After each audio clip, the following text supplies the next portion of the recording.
Hey everybody, how's it going? Till this day, this is one of the most popular questions I get asked across all of my platforms, whether it's YouTube comments, Instagram DMs, TikTok comments. Somebody is always asking me, what's better, designer or niche? And to be completely honest with you, it's all about your taste and what you enjoy. It's very subjective, you know? It's kind of like, if I can kind of give another comparison like for this niche versus designer fragrance debacle that a lot of people kind of have is, let's take watches, right? If you were to ask random people on the street that, hey, if you can have any watch right now for free, what would it be? Most people are going to say, oh, give me a golden Rolex. I want a golden Rolex, right? Now, that's a majority of people. But if you were to stumble across somebody that's already into watches, they'd probably say, fuck the golden Rolex, give me the Patek Philippe. You know what I mean? So these people, like, it's, once you're in the luxury niche, then it kind of opens up a new world. You know what I mean? So the majority of people, if you were to ask people whether they know Rolex or Patek Philippe, they're going to say, oh, Rolex. They're going to choose Rolex as what they deem as luxury because it's very popular and it's very mainstream. You know what I mean? But to the people, again, that are connoisseurs and in this niche and they know the craft, they could give less of a shit about having a Rolex watch. And it's kind of the same with designer versus niche fragrances. Now, for me, here's how I'd advise it. If you're somebody that hasn't tried a designer or niche fragrance, go the designer direction. Why? Because it's mass appealing and you are not going to have a challenging time as you would if you started with niche fragrances, because designer scents are made to be mass appealing. And for the most part, when the average person thinks of luxury, like if you were to ask people, name me some luxury brands, they're probably going to tell you Dolce & Gabbana, Gucci, Chanel, Dior. You know what I mean? These are all things that most people associate with status, with class, with elitism. You know what I mean? But the thing is, on the niche side, that's kind of, at least to the people I've spoken to, right? This doesn't represent every single person, but so the people that are really into niche fragrances, designer scents somewhat become the bottom of the barrel. You know what I mean? Because there's this whole world, and for the most part, a lot of these fragrances are priced much higher than your typical designer scents. Now, are they as mass appealing? It depends. Majority of them aren't. They take a certain palette and an acquired taste to really enjoy and to want to collect and things like that, right? So I cannot just stand here and say and give you an objective answer of niche is better, all right? To me, I enjoy wearing niche fragrances more because I like wearing things that nobody else around me wears, but it's still something when they smell it, they themselves want to wear. And that has happened so many times. Like today, I wore Cedrat Rosé and I got amazing compliments on it. People do not know the brand Mancera.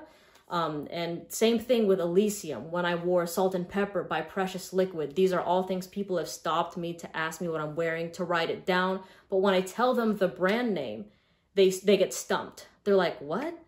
Can I find that at the outlet? Can I find that at the mall? You know what I mean? They just don't know where to look for them because they do not have any idea what niche fragrances are. So if you're somebody that really wants to stand out, then absolutely you can go in the niche direction. But if you're somebody that kind of wants to build their confidence a little bit and wear something that's going to be mass appealing, sexy, then you can start the designer direction. And there's no wrong answer to either of them.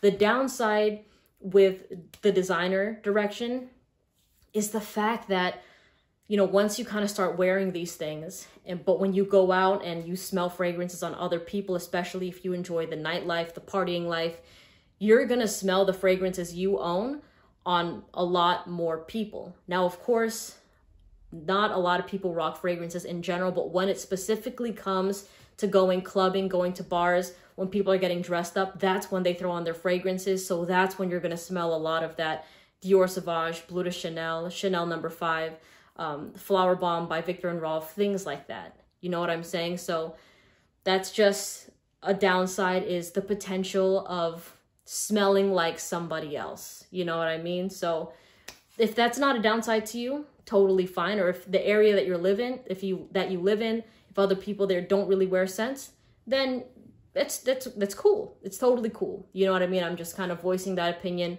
for the people that don't want, they want to be the one and only wearing something. You know what I mean? Now, of course, the downside with the niche fragrances, like I touched on, is they can be challenging and the price point is heavy. Like, you can't be surprised when you pick up a niche fragrance and it's going to run you upwards of $250. I've seen things priced at $800, at $1,000, and to the average person, they're going to be like, holy shit, who would want to buy this? But there's people out there that are like, oh, that's nothing, and they pick it up. You know what I mean? So it's very dependent on your budget, what you can afford, what you enjoy, and don't let anybody kind of talk down on what you like, you know. And I see this more for people that enjoy designer fragrances. You'll see some niche heads kind of be like, oh, like, you don't know scents, you like stuff that's basic, blah, blah, blah, blah. To be real with you, those type of people aren't going to come up to you in the real world and say that shit. You know, they're going to be brave on the internet, but when you go out in public, you are not going to be met with 99% niche fragrance lovers. You're going to be met with 99.9% people that don't know anything about fragrances. So please enjoy and rock what you like. Don't let the internet make you feel bad about what you're wearing. And same goes for niche fragrances. If you're rocking something challenging and some people around you just aren't enjoying it as much, like, if you like it, wear it. But of course, read the room, all right? If you're going to the office and you're wearing a heavy oud fragrance that smells like camel shit, then you probably should not be overspraying that thing, you know? So there's a time and place to wear the things that you enjoy so that your coworkers don't feel like they are choking in the cubicle next to you. So just, of course, be mindful, but that's just an unwritten fragrance rule in general. You know what I mean? You just want to be considerate of other people and all that. But of course, if you're going on a walk, a leisure walk, and someone's kind of giving you that look of, oh, damn, you smell bad, they're not forced to be near you. So just rock it with confidence. You know what I mean? But I'm trying to see if there's anything else I should really say about it.